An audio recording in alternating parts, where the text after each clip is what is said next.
नमस्कार। Super India news TV में आपका स्वागत है। मैं हूं राजेश आर्य। आइए देखते हैं आज का विशेष समाचार। इतिहास लेखन। मुगल सेना को धूल चटाने वाले अहोम साम्राज्य के सेनापति लचित बरफुकन की जयंती पर प्रधानमंत्री ने ये जो कहा कि हमें स्वतंत्रता के बाद भी एक षड्यंत्र के तहत गुलामी का इतिहास पढ़ाया गया, वह कितना सही है। यह इससे ही सिद्ध होता है कि पहली बार इतने बड़े पैमाने पर असम के इस योद्धा का स्मरण किया जा रहा है। आखिर इसके पहले ललित बरफुकन को इस तरह स्मरण क्यों नहीं किया गया? कोई भी समझ सकता है कि ऐसा इसलिए हुआ क्योंकि लचित बरफुकन और इन जैसे अन्य योद्धाओं को जानबूझकर न केवल विस्मृत किया गया बल्कि इनमें से कुछ को तो इतिहास में भी स्थान नहीं दिया गया।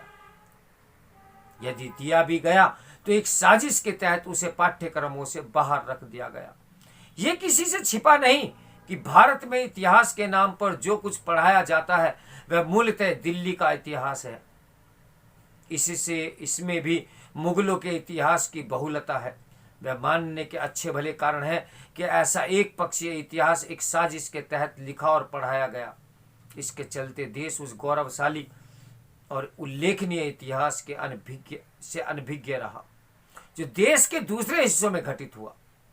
क्या ये किसी से छिपा है कि विदेशी और बर्बर आक्रमणकारियों को तहस नहस करने वाले सुहेलदेव, मार्तंड वर्मा, ललितादित्य जैसे वीरों के बारे में भारत की नई पीढ़ी मुश्किल से ही जानती है।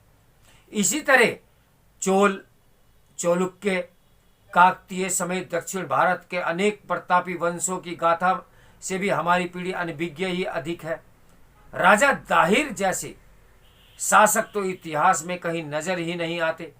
समस्या केवल यह नहीं कि हमें एक सीमित कालखंड का खास तरह का इतिहास पढ़ाया गया, बल्कि यह भी है कि ऐसा करते हुए ऐसे कुछ आक्रमणकारियों का महिमा मंडन तक किया गया जिन्होंने देश की अस्मिता और स्वाभिमान पर आघात किए।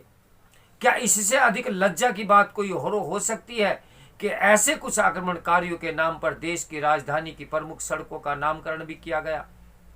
ऐसे नामकरणों गुलामी के इतिहास को प्राथमिकता दिए जाने की पुष्टि करते हैं।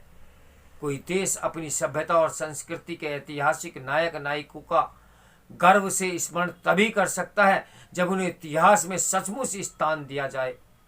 भारत का इतिहास भारतीयता को जैसी अनदेखी और उपेक्षा करता है उसकी मिसाल मिलना कठिन है। यह अच्छा हुआ कि प्रधानमंत्री ने इतिहास लेखन की विसंगतियों का उल्लेख किया। इसके पहले गृह मंत्री अमित शाह ने भी कहा था कि तोड़ मरोड़ कर लिखे गए गलत इतिहास को सही करने से कोई नहीं रोक सकता। अब उचित यह होगा कि इस दिशा में ठोस कदम उठाया जाए क्योंकि इतिहास पर गौरव का बोध करना ही भविष्य को संवारने का काम सही तरीके से किया जा सकता है। तो मेरे साथ बने रहिए सुपर इंडिया न्यूज टीवी के ब्रेकिंग न्यूज के लिए। नमस्कार, मैं हूं राजेश आर्य।